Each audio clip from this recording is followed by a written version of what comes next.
Hello बच्चों, आज हम लोग 11th क्लास की केमिस्ट्री में पढ़ने वाले हैं एटॉमिक नंबर यानी परमाणु क्रमांक, एटॉमिक मास यानी परमाणु द्रव्यमान, आइसोटोप यानी समस्थानिक, आइसोबार, समभारिक और लास्ट में पाउली रूल और हुन्स का रूल पढ़ेंगे। तो सबसे पहले शुरू करते हैं एटॉमिक नंबर या परमाणु क्रमांक। तो एटॉमिक नंबर क्या होता है? किसी तत्व का जो परमाणु होता है उसके न्यूक्लियस में कुल प्रोटॉन की संख्या ही क्या कहलाती है? Atomic number. तो क्या कहा हमने कि किसी भी तत्व के किसी एक परमाणु में जो प्रोटॉन की संख्या पाई जाती है उसे हम लोग कहते हैं एटॉमिक नंबर या इसको कहते हैं परमाणु क्रमांक, और इसको Z से रिप्रेजेंट करते हैं। तो अलग अलग एटम के लिए परमाणु क्रमांक क्या है, अलग अलग होता है। ठीक, तो हमने क्या जाना, एटॉमिक नंबर क्या है? एटॉमिक नंबर का मतलब है किसी परमाणु के न्यूक्लियस में प्रोटॉन की कुल संख्या। तो यहाँ पे लिख देंगे नंबर ऑफ प्रोटॉन।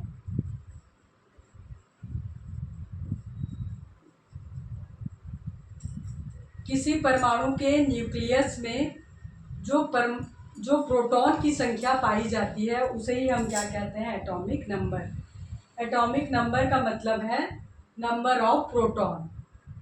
हर तत्व का परमाणु क्रमांक अलग अलग होता है और इसकी ये विशिष्ट पहचान है।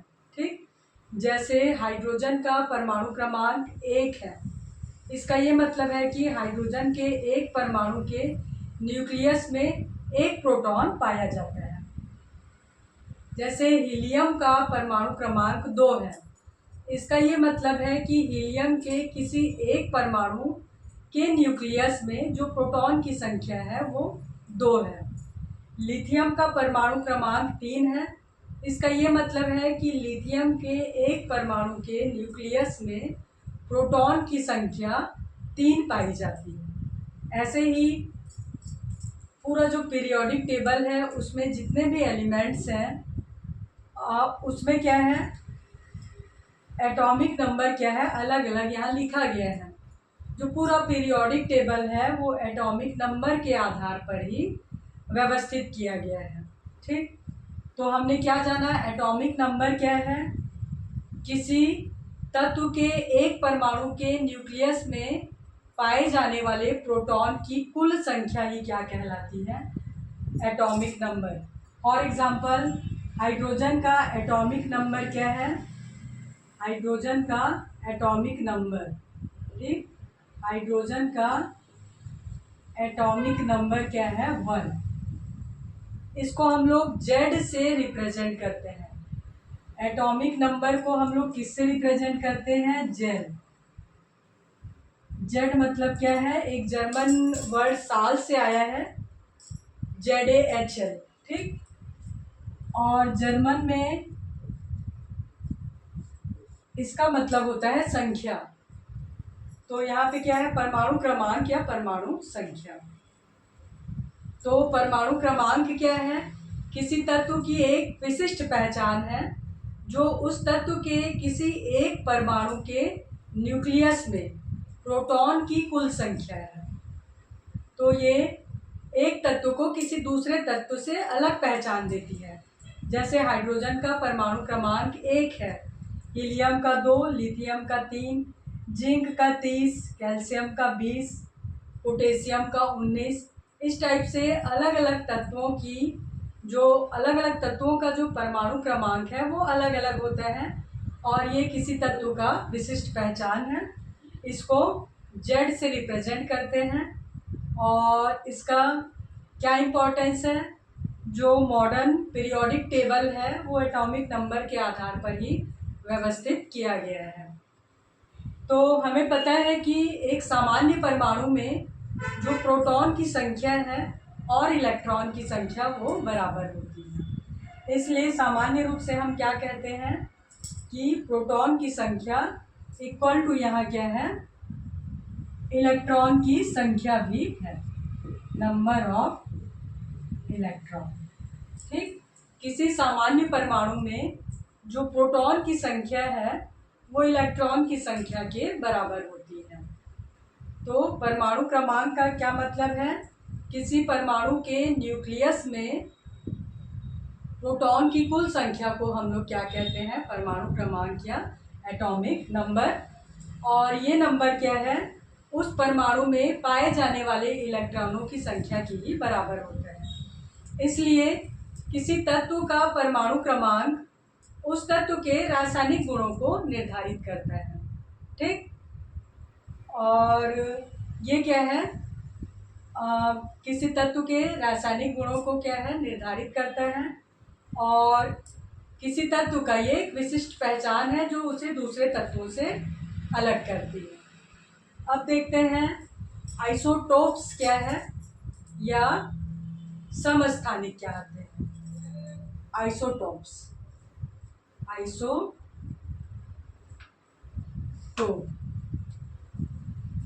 ठीक, आइसोटोप या समस्थानिक, समस्थानिक।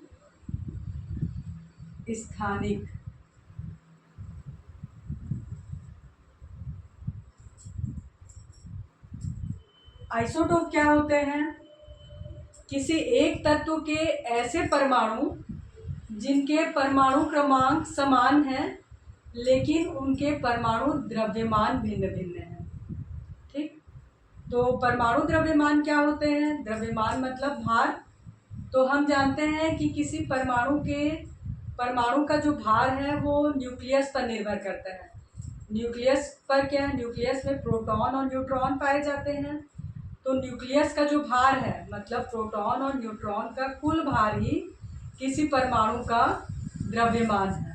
ठीक, तो परमाणु द्रव्यमान क्या होता है, प्रोटॉन और न्यूट्रॉन के द्रव्यमान का योग, मतलब किसी परमाणु का जो कुल द्रव्यमान होता है वही क्या है, परमाणु द्रव्यमान। इसको हम लोग आगे डिटेल में पढ़ेंगे। तो अभी हम लोग क्या देख रहे हैं, आइसोटोप। आइसोटोप क्या होते हैं, किसी एक तत्व के ऐसे परमाणु जिनके परमाणु क्रमांक तो समान हैं लेकिन उनके परमाणु द्रव्यमान अलग अलग हैं। फॉर एग्जाम्पल जैसे हाइड्रोजन तत्व है, हाइड्रोजन तत्व में विभिन्न हाइड्रोजन के बहुत सारे परमाणु हैं। उसमें ऐसे परमाणु हाइड्रोजन में क्या है, 3 प्रकार के हाइड्रोजन के आइसोटोप या समस्थानिक पाए जाते हैं। हाइड्रोजन के समस्थानिक, हाइड्रोजन के समस्थानिक,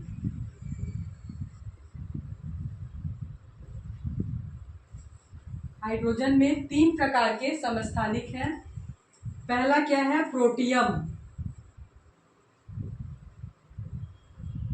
पहला है प्रोटियम, दूसरा है ड्यूटेरियम, ड्यूटेरियम,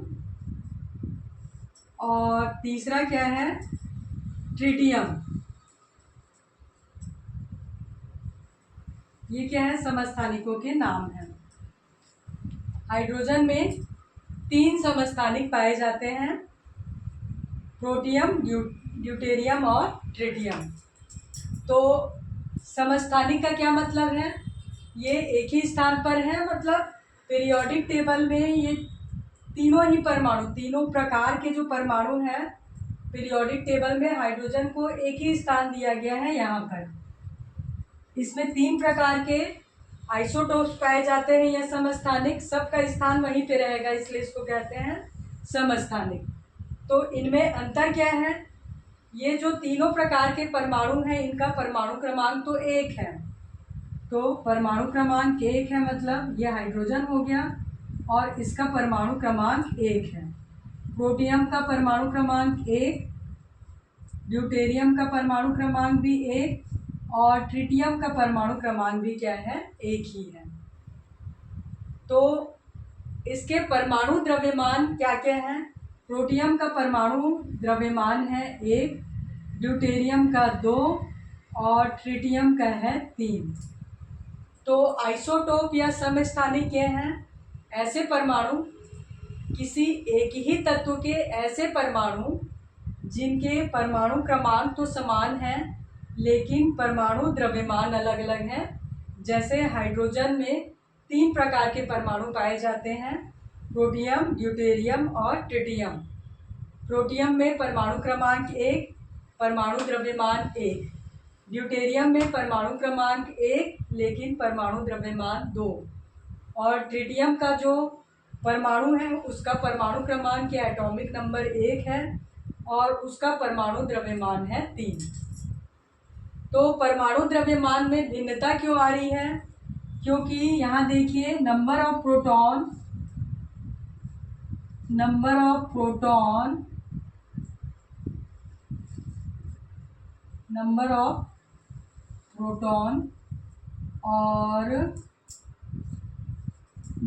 ऑफ न्यूट्रॉन अलग अलग है। मतलब नंबर ऑफ प्रोटॉन तो सेम है, नंबर ऑफ न्यूट्रॉन इसमें अलग अलग है। जैसे प्रोटियम के परमाणु का जो कुल प्रोटॉन क्या है, 1 ही है और नंबर ऑफ न्यूट्रॉन क्या है, 0 है यहाँ पे। ठीक, तो यहाँ पे प्रोटॉन और न्यूट्रॉन को जोड़ने पर क्या आ जाएगा, मास, इसका एटॉमिक मास 1 आ जाएगा। ये क्या है, प्रोटॉन प्लस न्यूट्रॉन की संख्या। ड्यूटेरियम में नंबर ऑफ प्रोटॉन 1 है और नंबर ऑफ न्यूट्रॉन हो जाएगा यहाँ पे 1 और इसका एटॉमिक मास हो जाएगा 2। ट्रिटियम में नंबर ऑफ प्रोटॉन 1 और नंबर ऑफ न्यूट्रॉन हो जाएगा 2 और इसका एटॉमिक मास हो जाएगा 3। तो क्या अंतर देख रहे हैं हम लोग? समस्थानिक का ये मतलब है किसी एक तत्व के ऐसे परमाणु, जैसे हाइड्रोजन, इसमें 3 प्रकार के परमाणु हैं, प्रोटियम, ड्यूटेरियम और ट्रिटियम। इसका जो एटॉमिक नंबर है या परमाणु क्रमांक, एटॉमिक नंबर क्या है, सबका 1 1 1 है।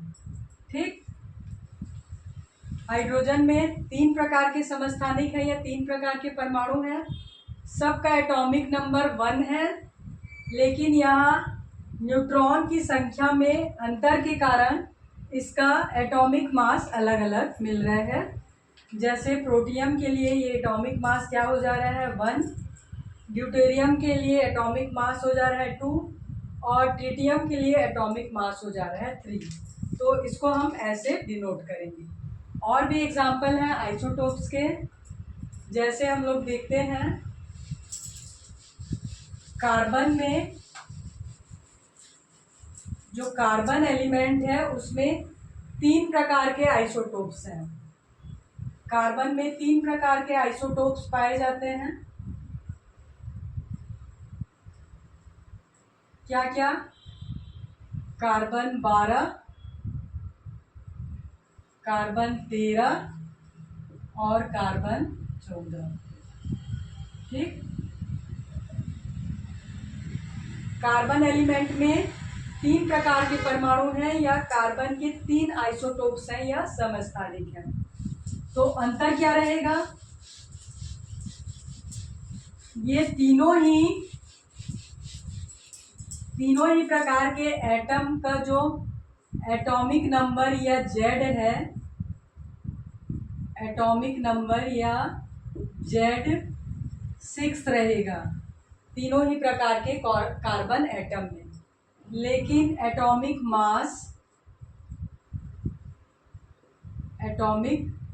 मास इनके अलग अलग रहेंगे। कार्बन 12 या 12 में इसका एटॉमिक मास रहेगा 12, कार्बन 13 में इस एटम का एटॉमिक मास रहेगा 13 और कार्बन 14 में इसका एटॉमिक मास रहेगा 14। क्यों ऐसा होता है? क्योंकि नंबर ऑफ न्यूट्रॉन अलग अलग पाए जाते हैं। इन तीनों ही परमाणुओं में जो एटॉमिक नंबर या नंबर ऑफ प्रोटॉन है नंबर ऑफ प्रोटॉन वो सेम रहेगा 6, लेकिन यहाँ पे नंबर ऑफ न्यूट्रॉन क्या है, अलग अलग पाए जाएंगे। यहाँ पे नंबर ऑफ न्यूट्रॉन क्या हो जाएगा 6, यहाँ पे नंबर ऑफ न्यूट्रॉन हो जाएगा 7, और यहाँ पे नंबर ऑफ न्यूट्रॉन हो जाएगा 8। तो कार्बन के 3 समस्थानिक हैं, 3 आइसोटोप्स हैं, कार्बन 12, कार्बन 13 और कार्बन 14। अंतर केवल वही है कि इनमें नंबर ऑफ न्यूट्रॉन अलग अलग हैं और इनके एटॉमिक नंबर सेम है 666। और भी एग्जाम्पल हैं, जैसे क्लोरीन Cl, इसका जो एटॉमिक नंबर है वो है 17। इसमें 2 प्रकार के आइसोटोप हैं, कौन कौन सा, क्लोरीन 35 और क्लोरीन 37। तो क्लोरीन का एटॉमिक नंबर 17 है। इसका ये मतलब है कि क्लोरीन के परमाणुओं में जो प्रोटॉन की संख्या है वो 17 रहेगी। लेकिन इसमें 2 प्रकार के परमाणु पाए जाते हैं। एक परमाणु का जो एटॉमिक मास है या उसमें जो न्यूट्रॉन की संख्या है वो अलग रहेगी, और यहाँ पर न्यूट्रॉन की संख्या अलग पाई जाएगी। ठीक, ऐसे ही यूरेनियम के भी 2 प्रकार के आइसोटोप हैं, यूरेनियम 235 और यूरेनियम 238। यूरेनियम के आइसोटोप, यूरेनियम का जो एटॉमिक नंबर होता है, एटॉमिक नंबर यूरेनियम का कितना है, 92। मतलब इसमें यूरेनियम के एक परमाणु में प्रोटॉन की संख्या पाई जाती है 92। और इसमें 2 प्रकार के इसके 2 समस्थानिक हैं या आइसोटोप, यूरेनियम 235 और यूरेनियम 238। ठीक, तो आप लोग समझ गए होंगे एटॉमिक नंबर और आइसोटोप। अब हम लोग शुरू करेंगे एटॉमिक मास। एटॉमिक मास और उसके बाद देखेंगे आइसोबार या समबार।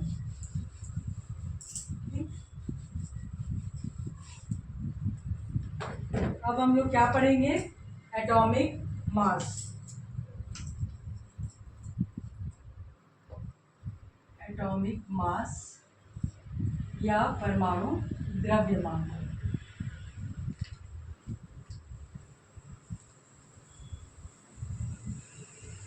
परमाणु द्रव्यमान क्या होता है,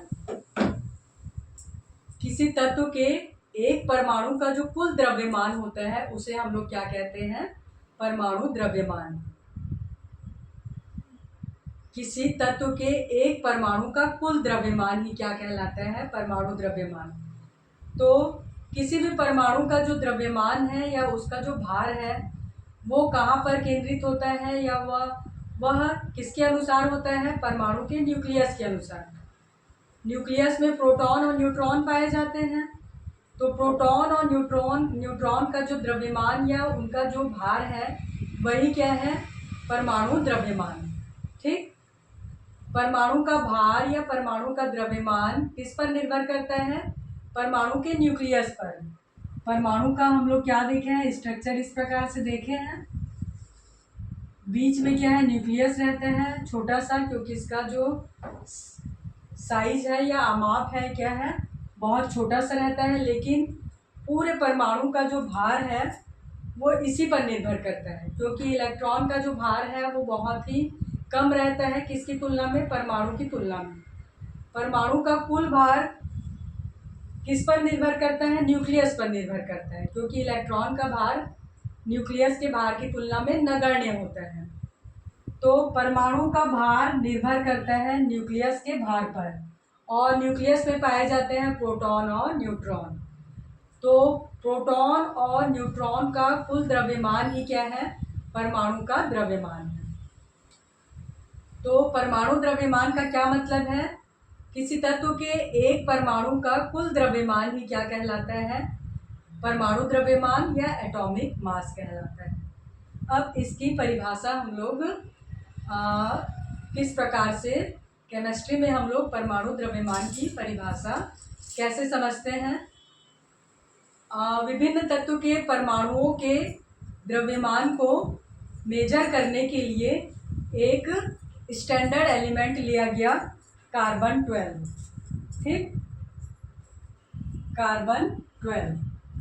अभी अभी हमने देखा था कि कार्बन में 3 प्रकार के आइसोटोप पाए गए थे, कार्बन 12, कार्बन 13 और 14, है ना। तो परमाणु द्रव्यमान को, विभिन्न तत्वों के परमाणुओं के द्रव्यमान को निर्धारित करने के लिए एक स्टैंडर्ड एलिमेंट का ये जो परमाणु है आइसोटोप लिया गया, कार्बन 12 या कार्बन 12। तो परिभाषा कैसे या परमाणुओं का जो द्रव्यमान है वो कैसे निकालते हैं। कार्बन 12 का जो एक परमाणु है, ठीक, उस परमाणु के द्रव्यमान का 12वां भाग, 1/12वां भाग। ठीक, कार्बन 12 के एक परमाणु का 12वां भाग। ठीक, कार्बन 12 का कोई भी एक परमाणु लेंगे और एक परमाणु के द्रव्यमान का, ठीक, कार्बन 12 के एक परमाणु के द्रव्यमान का 12वां भाग, उसको हम लोग क्या है स्टैंडर्ड मान लिए हैं और उसको मान लिए हैं 1 यूनिट। एटॉमिक मास को हम लोग किससे डिनोट करते हैं, AMU। ठीक, AMU। ठीक, तो कार्बन 12 के एक परमाणु का जो द्रव्यमान है उसको हम लोग मान लिए 1 AMU, एटॉमिक मास यूनिट। अब बाकी तत्वों के एक परमाणु के द्रव्यमान को निर्धारित करने के लिए हमने इसके एक परमाणु के द्रव्यमान को क्या मान लिया है, स्टैंडर्ड मान लिया है, मानक मान लिया है। इसी की तुलना, इसको क्या है मानक मानने के बाद विभिन्न तत्वों के परमाणु के द्रव्यमान को इसके सापेक्ष निर्धारित करते हैं। मतलब इसके एक परमाणु के द्रव्यमान की तुलना में किसी दूसरे तत्वों के परमाणु के द्रव्यमान कितने गुना भारी हैं, इस कार्बन 12 के एक परमाणु के द्रव्यमान से, एक परमाणु के द्रव्यमान के 1/12वें भाग से। ठीक, तो विभिन्न तत्वों के परमाणुओं के द्रव्यमान को निर्धारित करने के लिए कार्बन 12 को क्या है स्टैंडर्ड मान लिया है। कार्बन 12 को हमने क्या है एक मानक मान लिया है और इसी से तुलना करने के बाद विभिन्न तत्वों के परमाणुओं के द्रव्यमान का हम निर्धारण करते हैं। तो देखते हैं कि यहाँ पे कार्बन 12 के एक परमाणु के द्रव्यमान का 1/12 जो भाग है उसके द्रव्यमान को मान लिए हैं 1 AMU, 1 यूनिट मान लिए हैं। ठीक, इसको हमने क्या मान लिया है 1 यूनिट, 1 मान लिया है ताकि आसानी से क्या है विभिन्न तत्वों के परमाणुओं के द्रव्यमान को निर्धारित किया जा सके। तो किसे हम लोगों ने स्टैंडर्ड माना है, कार्बन 12 को हमने क्या मान लिया है स्टैंडर्ड मान लिया। और कार्बन 12 के एक परमाणु का जो द्रव्यमान है उसका 1/12वां भाग, इसको हम लोग 1 यूनिट मान लिए हैं। कार्बन 12 के एक परमाणु के द्रव्यमान का 1/12वां भाग, इसको हम लोग मान लिए हैं 1 यूनिट। ठीक, इस 1 यूनिट के सापेक्ष अब अलग अलग तत्वों के परमाणुओं के द्रव्यमान की तुलना करते जाते हैं कि किसी दूसरे तत्व के परमाणु का जो भार है वो इसकी तुलना में कितना गुना भारी है। जैसे हाइड्रोजन का जो एटॉमिक मास है, ठीक, एटॉमिक मास किसका, atomic mass of hydrogen, hydrogen के एक परमाणु का जो एटॉमिक मास है वो कितना है, 1 है। यहाँ पे क्या लिखा है, 1 लिखा है। इसका ये मतलब है कि हाइड्रोजन के एक परमाणु का जो द्रव्यमान है वो कार्बन के एक परमाणु के द्रव्यमान के 1/12वां भाग है उसी के बराबर है। ठीक, इसलिए कार्बन को क्या है यहाँ पे सबसे पहले रखा गया है। ये सबसे कम वजन है, सबसे लाइट एलिमेंट है। ठीक, वैसे ही अब जैसे देखते हैं कि हीलियम का एटॉमिक मास कितना है। हीलियम का जो एटॉमिक मास है वो कितना है, 4। ठीक, पीरियोडिक टेबल में कितना लिखा है, हीलियम का एटॉमिक मास कितना है, 4 है। तो 4 है, इसका क्या मतलब है कि हीलियम का कोई भी एक परमाणु, उसका जो द्रव्यमान है वो कार्बन 12 के एक परमाणु के द्रव्यमान का 1/12वां भाग है। कार्बन 12 के एक परमाणु के द्रव्यमान का 12वां भाग से हीलियम का जो एक परमाणु का द्रव्यमान है वो 4 गुना भारी है। इसको हम लोग क्या है, 1 AMU मान लिए हैं। इसका 1 है, इसका अब ये है 4 AMU, इस टाइप से। ठीक, इसको हम लोग क्या है, 1 यूनिट मान लिए हैं, 1 यूनिट मान लिए हैं। इसको कार्बन 12 के एक परमाणु के द्रव्यमान के 1/12वें भाग को 1 यूनिट मान लिए हैं। और अब जैसे हाइड्रोजन के एक परमाणु की तुलना करते हैं कि हाइड्रोजन का कोई एक परमाणु, उसका जो द्रव्यमान है वो इस कार्बन 12 के एक परमाणु के 12वें भाग से 1 गुना भारी है। हीलियम का जो परमाणु द्रव्यमान है वो इस कार्बन 12 के 1/12वें भाग से कितना है, 4 गुना भारी है। वैसे ही लिथियम का जो एटॉमिक मास है वो होता है 7। लिथियम का एटॉमिक मास क्या है, 7 है। इसका ये मतलब है कि लिथियम का एक परमाणु का द्रव्यमान कार्बन 12 के एक परमाणु के द्रव्यमान के 1/12वें भाग से 7 गुना भारी है। ठीक, तो इस तरह से क्या है, हमने एटॉमिक मास भी जान लिया। एटॉमिक नंबर और एटॉमिक मास आगे चलकर दूसरे टॉपिक्स में क्या है, इनका यूज होता है, और ख़ासकर न्यूमेरिकल्स में या रासायनिक अभिक्रियाओं में हम एटॉमिक नंबर और एटॉमिक मास का यूज करते हैं। अब देखते हैं समभारिक क्या है, आइसोबार्स।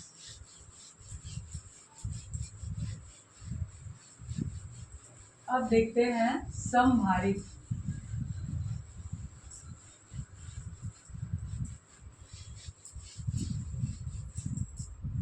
समभारिक या आइसोबार क्या है। समभारिक नाम से ही पता चल रहा है, जिनके भार समान होंगे, समभारिक या आइसो बार। आइसोबार क्या होते हैं, विभिन्न तत्वों के ऐसे परमाणु जिनके परमाणु क्रमांक तो समान है लेकिन नहीं, जिनके परमाणु क्रमांक तो अलग अलग हैं, क्योंकि अलग अलग तत्वों के परमाणु क्रमांक अलग अलग होते हैं। विभिन्न तत्वों के परमाणु, उनके परमाणु क्रमांक अलग अलग हैं, लेकिन उनके परमाणु द्रव्यमान क्या होते हैं, समान होते हैं। इसको एग्जाम्पल से समझते हैं। यहाँ पे पीरियोडिक टेबल में बहुत सारे तत्व हैं, सबके परमाणु क्रमांक अलग अलग हैं।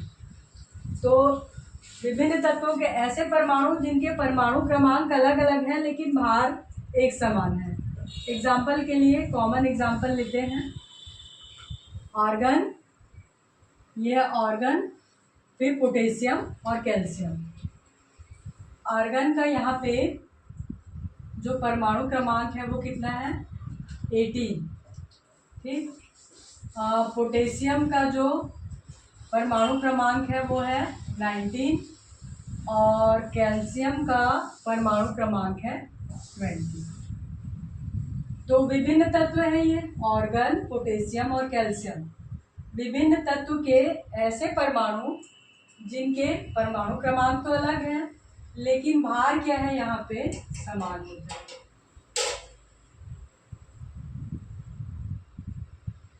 इन तत्वों के परमाणुओं के जो भार हैं वो कितने हैं, 40 40 40, मतलब समान है, ठीक। ये हो गया आइसोबार्स।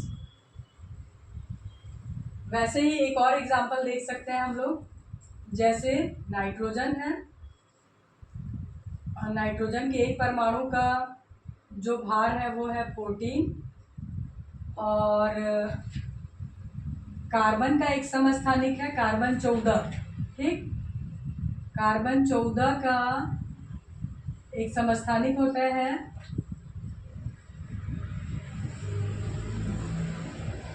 जिसमें क्या है, यहाँ पे एटॉमिक नंबर क्या है, अलग है, 6 है। नाइट्रोजन का 7 है, कार्बन का 6 है, लेकिन दोनों का जो एटॉमिक मास क्या है वो सेम है, ठीक। तो एटॉमिक यहाँ पे क्या है, समभारिक समझा हमने। समभारिक क्या होते हैं, विभिन्न तत्वों के ऐसे परमाणु जिनके परमाणु द्रव्यमान या एटॉमिक मास तो सेम है लेकिन उनके एटॉमिक नंबर अलग अलग हैं। फॉर एग्जांपल आर्गन, पोटेशियम और कैल्शियम, यहाँ पे एटॉमिक नंबर तो अलग अलग है, 18, 19 और 20, लेकिन मास क्या है, तीनों में सेम है, 40 40 और 40। एक और एग्जांपल हमने देखा, नाइट्रोजन और कार्बन 14 का एक परमाणु। तो नाइट्रोजन का एटॉमिक नंबर 7 है और कार्बन 14 में कार्बन परमाणु का जो एटॉमिक नंबर है वो 6, लेकिन यहाँ पे दोनों का एटॉमिक मास क्या है, सेम है, ठीक। तो हम जानते हैं कि एटॉमिक नंबर से क्या है, विभिन्न तत्वों के रासायनिक गुणों का निर्धारण होता है और भार क्या है, भौतिक गुणों को निर्धारित करता है, ठीक। यहाँ क्या है, विभिन्न तत्वों के एटॉमिक नंबर अलग अलग हैं, परमाणु क्रमांक अलग अलग हैं, मतलब नंबर ऑफ प्रोटॉन क्या है, सबके अलग अलग हैं। लेकिन अब क्या है, नंबर ऑफ प्रोटॉन अलग अलग है मतलब उनके रासायनिक गुण अलग अलग होंगे। रासायनिक गुण का क्या मतलब है, हम प्रैक्टिकल के द्वारा देखते हैं कि कोई तत्व, उसकी ज्वलनशीलता कितनी है, रासायनिक क्रिया या केमिकल रिएक्शन होने के बाद हीट कितना प्रोड्यूस हो रहा है, कोई कितना एसिडिक है, कोई कितना एल्कली है, मतलब उसका पीएच क्या है। तो रासायनिक गुणों का निर्धारण क्या है, एटॉमिक नंबर से होता है, ठीक। और भार से क्या है, द्रव्यमान से किसका निर्धारण होता है, भौतिक गुणों का। भौतिक गुण मतलब उसका घनत्व क्या है, रंग कैसा है, किस अवस्था में है, उसका मेल्टिंग पॉइंट क्या है, बॉइलिंग पॉइंट क्या है, उसकी कंडक्टिविटी क्या है, ये सब क्या है, भौतिक गुण। तो किसी परमाणु के परमाणु क्रमांक क्या है, उस तत्व के रासायनिक गुणों को निर्धारित करते हैं और जो परमाणु द्रव्यमान है वो किसको निर्धारित करते हैं, भौतिक गुण या फिजिकल प्रॉपर्टी को निर्धारित करते हैं। तो हमने क्या क्या देखा, एटॉमिक नंबर देखा, वो क्या होता है, number of proton. Atomic number हमने पहले देखा। किसी तत्व का एटॉमिक नंबर क्या है? उस तत्व के किसी एक परमाणु में पाए जाने वाले नंबर ऑफ प्रोटॉन। ठीक, एटॉमिक नंबर क्या है? किसी तत्व के एक परमाणु में पाए जाने वाले प्रोटॉनों की कुल संख्या, जो कि सामान्य रूप से इलेक्ट्रॉनों की कुल संख्या के बराबर होती है। ठीक, दूसरा हमने देखा एटॉमिक मास।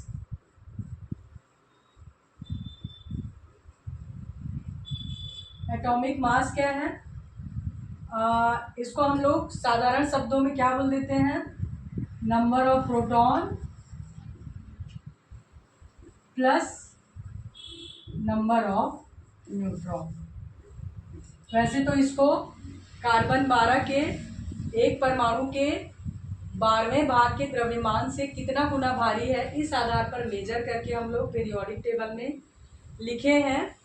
और सामान्य रूप से हम इसको ऐसे कह देते हैं कि number of proton plus number of electron equal number of neutron equal to atomic mass. क्योंकि एटॉमिक मास किस पे डिपेंड करता है? न्यूक्लियस पे डिपेंड करता है। और एटॉमिक नंबर क्या है? Number of proton. और हमने देखा आइसोटोप। आइसोटोप्स ये क्या होते हैं? किसी एक तत्व के ऐसे परमाणु जिनके परमाणु क्रमांक तो समान है, लेकिन परमाणु द्रव्यमान अलग अलग होते हैं। यहाँ पे क्या है? नंबर ऑफ प्रोटॉन तो सेम होता है, नंबर ऑफ प्रोटॉन सेम होगा, लेकिन क्या अलग होगा? Number of neutron. किस में डिफर करेंगे वो लोग? नंबर ऑफ न्यूट्रॉन अलग अलग होगा। ये है आइसोटोप। और आइसोबार क्या होते हैं? आइसोबार यहाँ पे क्या होगा? नंबर ऑफ प्रोटॉन अलग अलग होंगे, मतलब एटॉमिक नंबर सेम रहेगा। विभिन्न तत्वों के ऐसे परमाणु जिनके एटॉमिक नंबर सेम रहेंगे। सेम क्या रहेगा? एटॉमिक नंबर, जिसको हम लोग यहाँ पे सेम क्या रहेगा? एटॉमिक मास सेम रहेगा। ठीक, यहाँ पे मास सेम रहेगा और एटॉमिक नंबर अलग अलग होंगे। जो जेड रहेगा वो अलग अलग रहेगा, क्योंकि विभिन्न तत्वों के लिए एटॉमिक नंबर क्या है? अलग अलग होते हैं। तो ये चारों हमने समझ लिया। अब हम लोग देखते हैं पाउली का अपवर्जन नियम। इससे पहले वाली क्लास में हमने इलेक्ट्रॉनिक कॉन्फ़िगरेशन देखा था। उसके अंतर्गत हमने अबाउ नियम पढ़ा था और दो नियम इलेक्ट्रॉनिक कॉन्फ़िगरेशन से संबंधित दो नियम बच गए थे, पाउली का नियम और कुंड का नियम। तो पाउली का नियम क्या है? पाउलीज एक्सक्लूजन, पाउली का अपवर्जन नियम। Pauli exclusion principal.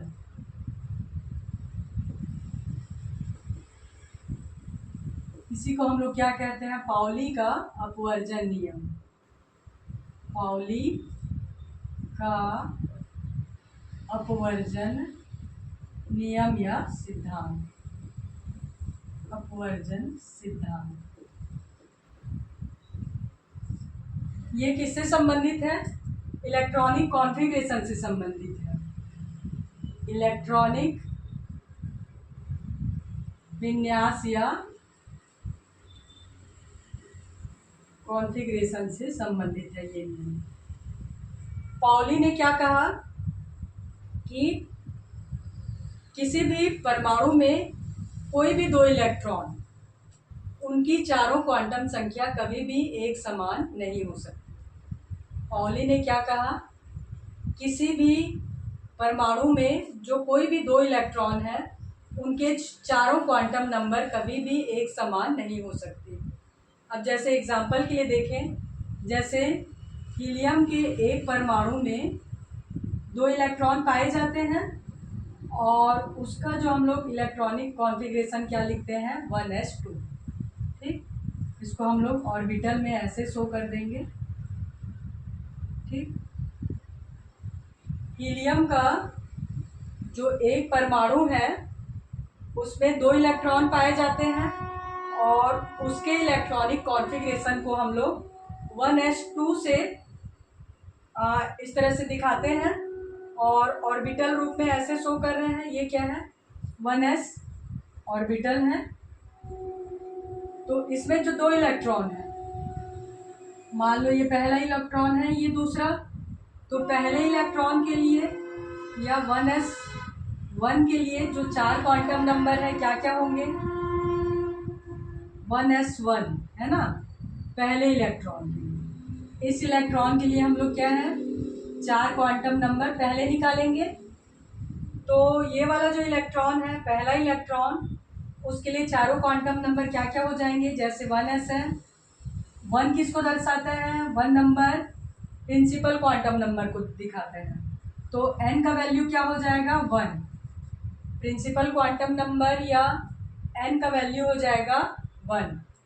और यहाँ पे l क्या हो जाएगा, चूँकि s उपकोष है, ये s ऑर्बिटल है, s के लिए l का वैल्यू हमेशा क्या रहता है, 0, क्योंकि l का वैल्यू डिपेंड करता है n पर, 0 से लेकर n-1 होता है, ये हमने क्वांटम नंबर में पढ़ा है।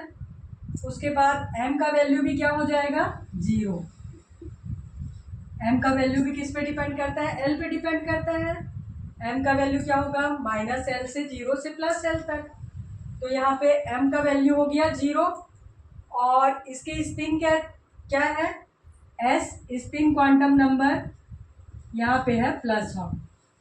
ये क्या है, क्वांटम नंबर में हमने सीखा है, कोई भी ऐसा इलेक्ट्रॉन जो क्लॉकवाइज स्पिन करता है उसके लिए s का जो वैल्यू है वो क्या होगा, +1। अब देखते हैं दूसरे इलेक्ट्रॉन के लिए। ये जो दूसरा इलेक्ट्रॉन है इसके लिए चारों क्वांटम नंबर क्या क्या होंगे। तो दूसरे इलेक्ट्रॉन के लिए n का वैल्यू 1 हो जाएगा, क्योंकि यहाँ पे 1 है। s का वैल्यू क्या है, यहाँ पे 0 हो जाएगा l का वैल्यू, और m का वैल्यू भी 0 हो जाएगा, लेकिन s का वैल्यू क्या हो जाएगा, -1। ठीक, तो पाउली का नियम क्या कहता है, किसी एक परमाणु के कोई भी 2 इलेक्ट्रॉन, उनके चारों क्वांटम नंबर एक समान नहीं हो सकते। अगर कभी 3 क्वांटम नंबर अगर सेम हो भी गए तो चौथा क्वांटम नंबर जो स्पिन क्वांटम नंबर है वो हमेशा अलग होगा। ठीक, इसका क्या क्या महत्व है, इससे क्या है, किसी ऑर्बिटल में मैक्सिमम कितने इलेक्ट्रॉन पाए जा सकते हैं वो बताया पाउली के नियम ने, कि किसी एक ऑर्बिटल में मैक्सिमम 2 ही इलेक्ट्रॉन रह सकते हैं। ठीक, पाउली के नियम का क्या महत्व है, कक्षक में अधिकतम इलेक्ट्रॉनों की संख्या का पता चला और उपकोषों में अधिकतम इलेक्ट्रॉनों की संख्या का पता क्या है, पाउली के नियम से ही निकला। इसका इम्पोर्टेंस या सिग्निफिकेंस क्या है कि पाउली के नियम से ही पता चला कि किसी कक्षक में मैक्सिमम कितने इलेक्ट्रॉन आ सकते हैं, maximum number of electron in orbital. किसी कक्षक में मैक्सिमम कितने इलेक्ट्रॉन आ सकते हैं, ये पाउली के नियम से ही पता चला। इससे ये पता चला कि किसी भी एक कक्षक में ज़्यादा से ज़्यादा 2 इलेक्ट्रॉन आएंगे जिनके स्पिन क्या है, अलग अलग होंगे। और क्या पता चला, maximum number of electron in subshell.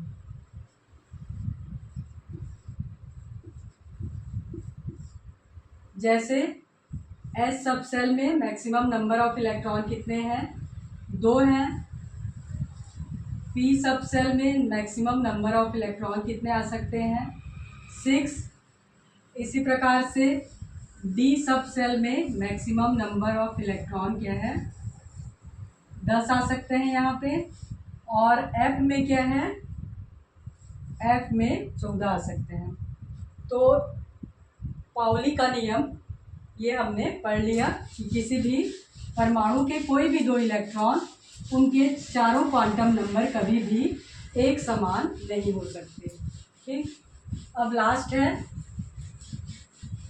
इस क्लास का लास्ट जो टॉपिक है वो है हुंड्स रूल या हंड्स रूल।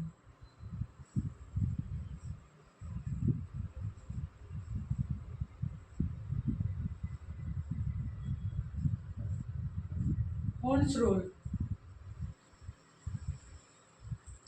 हुंड्स ने क्या बताया कि समान ऊर्जा वाले जो ऑर्बिटल होते हैं, समान ऊर्जा वाले ऑर्बिटल, मान लो हम लोग देखते हैं एक पी उपकोष मान लो ये, ठीक, ये पी उपकोष है। और एक दूसरा एग्जांपल देख लेते हैं, मान लो ये डी उपकोष है। ठीक, ये क्या है? पी उपकोष या पी सब सेल है ना, पी सब सेल है ये। और ये क्या है? डी उपकोष या डी सब सेल है। पी उपकोष में क्या है? 3 ऑर्बिटल होते हैं, P X P Y P Z, P X P Y P Z. यहाँ पे डी उपकोष में 5 प्रकार के ऑर्बिटल हैं, D X Y D Y Z, इस प्रकार से ये 5 प्रकार के ऑर्बिटल हैं। तो हुंड्स ने क्या कहा कि जब भी इलेक्ट्रॉन समान ऊर्जा वाले ऑर्बिटल में भरे जाएंगी, ये क्या है? पी सब सेल है। यहाँ पे तीनों ही जो ऑर्बिटल हैं इनकी ऊर्जा क्या है? समान है। यहाँ पे डी उपकोष है, 5 प्रकार के ऑर्बिटल हैं, इन पांचों ऑर्बिटल की जो ऊर्जा है वो समान है। इसको हम लोग डी जनरेट ऑर्बिटल बोलते हैं या समान ऊर्जा वाले ऑर्बिटल। तो जब भी इनमें इलेक्ट्रॉन का भराव होगा, सबसे पहले ये एक एक भरेंगे। ठीक, इस प्रकार से एक एक पहले भरेंगे, उसके बाद इसमें पेयरिंग होगी। तो हुंड क्या है? इलेक्ट्रॉन के भरने, किस प्रकार से इलेक्ट्रॉन भरेंगे इसे बताते हैं हुंड्स का रूल। ठीक, कि समान ऊर्जा वाले ऑर्बिटल्स में इलेक्ट्रॉन्स क्या है? एक एक कर भरेंगे, उसके बाद उनका पेयरिंग या युग्मन होगा। जैसे डी ऑर्बिटल में जब भी इलेक्ट्रॉन भरेगा, सब ऑर्बिटल में इस प्रकार से एक एक करके इलेक्ट्रॉन पहले भरेंगे, उसके बाद इनमें पेयरिंग होना इस प्रकार से शुरू होगा। अब मान लो एग्जाम्पल के लिए देखते हैं,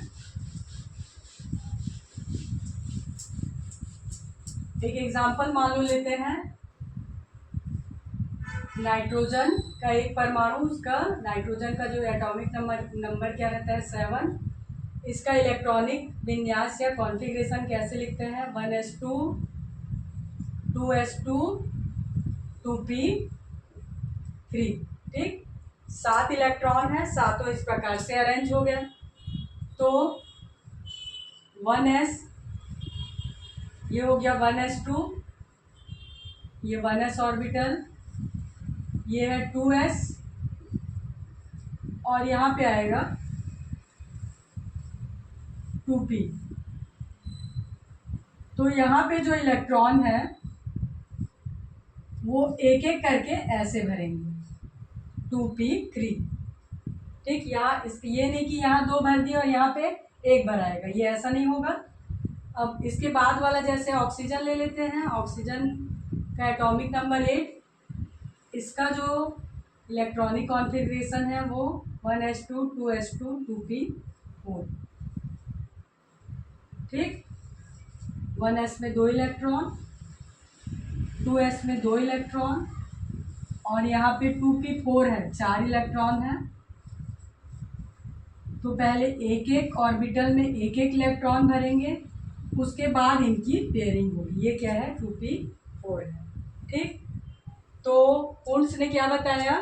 इलेक्ट्रॉन किस प्रकार से समान ऊर्जा वाले कक्षकों में भरेंगे। जैसे ये पी उपकोष है और ये जैसे ये भी पी उपकोष है। यहाँ पे क्या है, 3 ऑर्बिटल हैं, तीनों की ऊर्जा समान है। इलेक्ट्रॉन पहले एक एक करके भरेंगे, उसके बाद इनका युग्मन होगा। तो इलेक्ट्रॉनिक विन्यास को समझने के लिए या निर्धारित करने के लिए भी वुंड्स के रूल का यूज होता है। तो ये एक एक क्यों इस प्रकार से भरते हैं, इसका कारण ये बताया गया कि इलेक्ट्रॉनिक विन्यास की ये जो स्थिति है ये किसी परमाणु को अधिकतम स्थायित्व प्रदान करती है। चूँकि इनका स्पिन सेम रहता है, इसका स्पिन भी क्लॉकवाइज है, इसका भी क्लॉकवाइज और इसका भी क्लॉकवाइज, इनका स्पिन क्या है, सेम है। तो और इलेक्ट्रॉन क्या है, नेगेटिव क्या है, ये नेगेटिव चार्ज वाले हैं। तो जो नेगेटिव चार्ज है क्या है, आपस में क्या है, प्रतिकर्षित होते हैं, इनमें क्या है, रिपल्सन पाया जाता है। इलेक्ट्रॉन में क्या है, नेगेटिव चार्ज है, समान चार्ज वाले कणों में क्या है, प्रतिकर्षण होता है या रिपल्सन होते हैं। तो ये क्या है, एक एक ऑर्बिटल में ये अलग अलग थोड़ा दूर दूर भरते हैं ताकि इनमें रिपल्सन थोड़ा कम हो और ये स्थायित्व को प्राप्त कर सके। ठीक, तो ये हो गया वुंड्स का रूल। तो आज के क्लास में हम लोगों ने क्या क्या देखा, atomic number, atomic mass, isotope, isobar, Pauli का रूल और वुंड्स का रूल। ठीक, अब आगे के टॉपिक के लिए हम अगली क्लास पढ़ेंगे। थैंक यू देखने के लिए।